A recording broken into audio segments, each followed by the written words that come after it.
राधे राधे। हम लोग पढ़ रहे थे श्रीमद् भगवत गीता यथा रूप, जिसमें हम लोग अध्याय पढ़ रहे थे भूमिका। तो आगे से शुरू करते हैं। जब सनातन गोस्वामी ने श्री चैतन्य महाप्रभु से प्रत्येक जीव के स्वरूप के विषय में जिज्ञासा की, तो भगवान ने उत्तर दिया कि जीव का स्वरूप या स्वाभाविक स्थिति भगवान की सेवा करना है। यदि हम चैतन्य महाप्रभु के इस कथन का विश्लेषण करें तो हम देखेंगे कि एक जीव दूसरे जीव की सेवा में निरंतर लगा हुआ है। एक जीव दूसरे जीव की सेवा कई रूपों में करता है।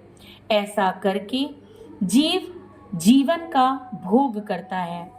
निम्न पशु मनुष्यों की सेवा करते हैं, जैसे सेवक अपने स्वामी की सेवा करते हैं।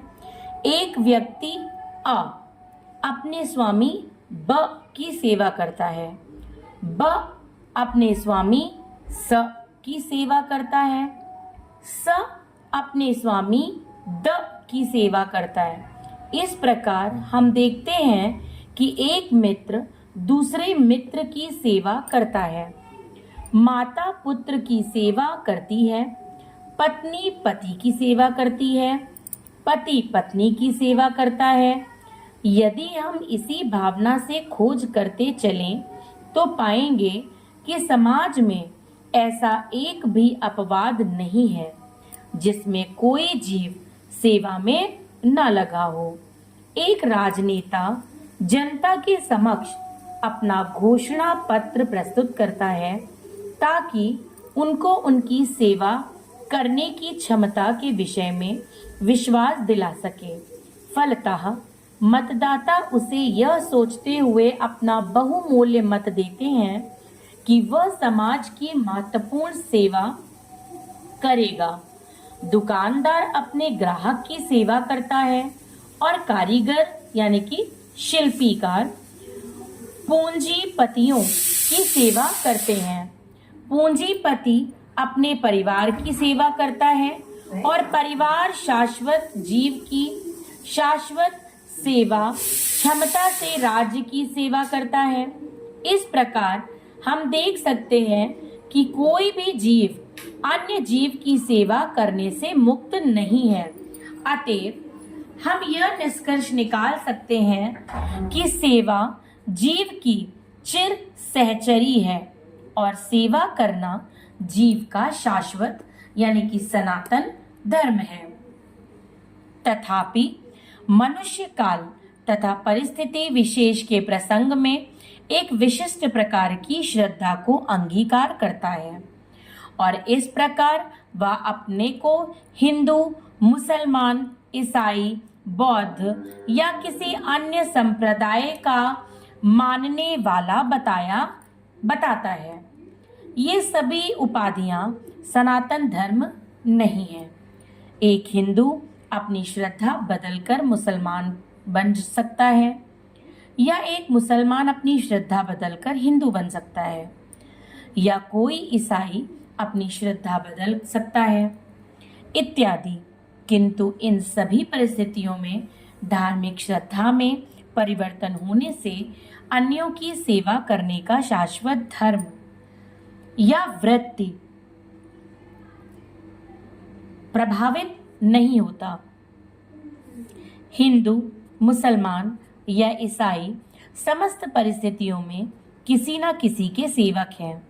अतएव किसी विशेष श्रद्धा को अंगीकार करना अपने सनातन धर्म को अंगीकार करना नहीं है।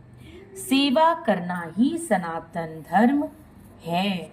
वस्तुतः भगवान के साथ हमारा संबंध सेवा का संबंध है। परमेश्वर परम भोक्ता है और हम सारे जीव उनके सेवक हैं। हम सब उनके भोग या सुख के लिए उत्पन्न किए गए हैं और यदि हम भगवान के साथ उस नित्य भोग में भाग लेते हैं तो हम सुखी बनते हैं। हम किसी अन्य प्रकार से सुखी नहीं हो सकते। स्वतंत्र रूप से सुखी बन पाना संभव नहीं है। जिस प्रकार शरीर का कोई भी भाग उधर से सहयोग किए बिना सुखी नहीं रह सकता, परमेश्वर की दिव्य प्रेममय सेवा किए बिना जीव सुखी नहीं हो सकता।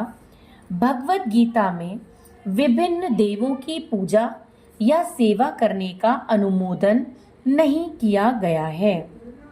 उसमें कहा गया है, कामय इस्तस्य तैहृत ज्ञानाः प्रपद्यने अन्य देवताः तम तम नियममास्थाय प्रकृत्य नियतः स्वया। जिनकी बुद्धि भौतिक इच्छाओं द्वारा चुरा ली गई है, वे देवताओं की शरण में जाते हैं और वे अपने अपने स्वभाव के अनुसार पूजा के विशेष विधि विधानों का पालन करते हैं। यहाँ यह स्पष्ट कहा गया है कि जो वासना द्वारा निर्देशित होते हैं, वे भगवान कृष्ण की पूजा न करके देवताओं की पूजा करते हैं। जब हम कृष्ण का नाम लेते हैं तो हम किसी सांप्रदायिक नाम का उल्लेख नहीं करते। कृष्ण का अर्थ है सर्वोच्च आनंद, और इसकी पुष्टि हुई है कि परमेश्वर समस्त आनंद के आगार हैं। हम सभी आनंद की खोज में लगे रहते हैं। आनंदमयो अभ्यासात वेदांत सूत्र में यह दिया हुआ है, भगवान की ही भांति जीव चेतना से पूर्ण है और सुख की खोज में रहते हैं। भगवान तो हमेशा सुखी हैं और यदि जीव उनकी संगति करते हैं, उनके साथ सहयोग करते हैं, तो वे भी सुखी बन जाते हैं। भगवान इस मर्त्य लोक में सुख से पूर्ण अपनी वृंदावन लीलाएं प्रदर्शित करने के लिए अवतरित होते हैं। अपने गोप मित्रों के साथ, अपनी गोपिका सखियों के साथ, वृंदावन के अन्य निवासियों के साथ तथा गायों के साथ उनकी लीलाएं सुख से ओतप्रोत थीं। वृंदावन की सारी जनता कृष्ण के अतिरिक्त अन्य किसी को नहीं जानती थी, परंतु भगवान कृष्ण ने अपने पिता नंद महाराज को भी इंद्रदेव की पूजा करने से निरुत्साहित किया, क्योंकि वे इस तथ्य को प्रतिष्ठित करना चाहते थे कि लोगों को किसी भी देवता की पूजा करने की आवश्यकता नहीं है। उन्हें एकमात्र परमेश्वर की पूजा करनी चाहिए, क्योंकि उनका चरम लक्ष्य है भगवान के या धाम को वापस जाना। भगवत गीता में 15वें अध्याय में श्लोक 6 भगवान श्री कृष्ण के धाम का वर्णन इस प्रकार हुआ है, न तद भासयते सूर्यो न शशांको न पावकः तद गत्वा न निर्वर्तने तद धाम परम मम। मेरा परम धाम न तो सूर्य न चंद्रमा द्वारा न ही अग्नि या बिजली द्वारा प्रकाशित होता है। जो लोग वहां पहुंच जाते हैं वे इस भौतिक जगत में फिर कभी नहीं लौटते। यह श्लोक उस शाश्वत आकाश या परम धाम का वर्णन प्रस्तुत करता है। निसंदेह हमें आकाश की भौतिक कल्पना है और हम इसे सूर्य, चंद्र, तारे आदि के संबंध में सोचते हैं, किंतु इस श्लोक में भगवान बताते हैं कि शाश्वत आकाश में सूर्य, चंद्र, अग्नि या बिजली किसी की आवश्यकता नहीं है, क्योंकि वह परमेश्वर से निकलने वाली ब्रह्म ज्योति द्वारा प्रकाशित है। हम अन्य लोकों तक पहुंचने का कठिन प्रयास कर रहे हैं, लेकिन परमेश्वर के धाम को जानना कठिन नहीं है। यह धाम गोलोक कहा जाता है। ब्रह्म संहिता में 5वें अध्याय में श्लोक नंबर 37 इसका अतीव सुंदर वर्णन मिलता है। गोलोक एव निवसत्य शिलात्म भूतः। भगवान अपने धाम गोलोक में नित्यवास करते हैं, फिर भी इस संसार से उन तक पहुंचा जा सकता है और ऐसा करने के लिए वे अपने सच्चिदानंद विग्रह रूप को व्यक्त करते हैं, जो उनका असली रूप है। जब वे इस रूप को प्रकट करते हैं तब हमें इसी कल्पना तक करने की निरुत्साहित करने के लिए ही वे अवतार लेते हैं और अपने श्याम सुंदर स्वरूप को प्रदर्शित करते हैं। दुर्भाग्यवश अल्पज्ञ लोग उनकी हंसी उड़ाते हैं, क्योंकि वे हमारे जैसे बनकर आते हैं और हमारे साथ मनुष्य रूप में खेलते कूदते हैं।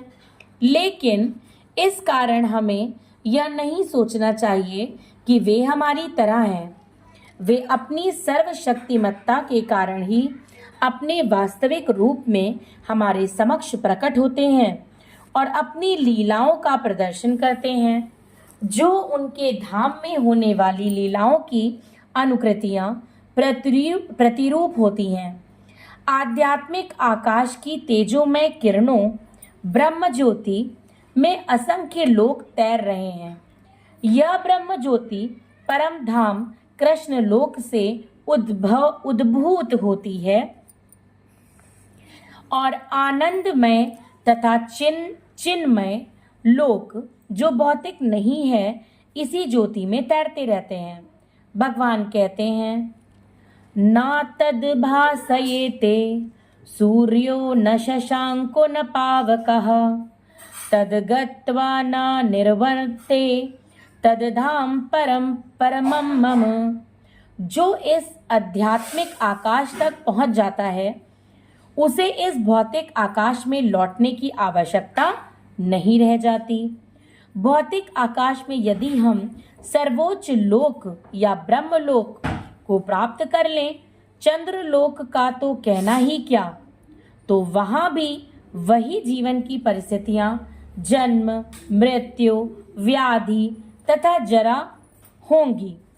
भौतिक ब्रह्मांड का कोई भी लोक संसार के इन 4 नियमों से मुक्त नहीं है।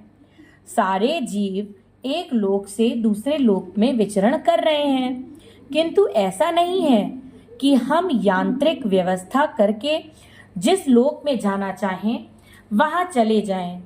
यदि हम किसी अन्य लोक में जाना चाहते हैं तो उसकी विधि है, इसका भी उल्लेख हुआ है।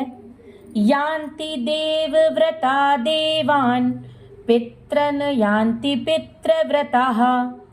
यदि हम एक लोक से दूसरे लोक में विचरण करना चाहते हैं तो उसके लिए किसी यांत्रिक व्यवस्था की आवश्यकता नहीं है।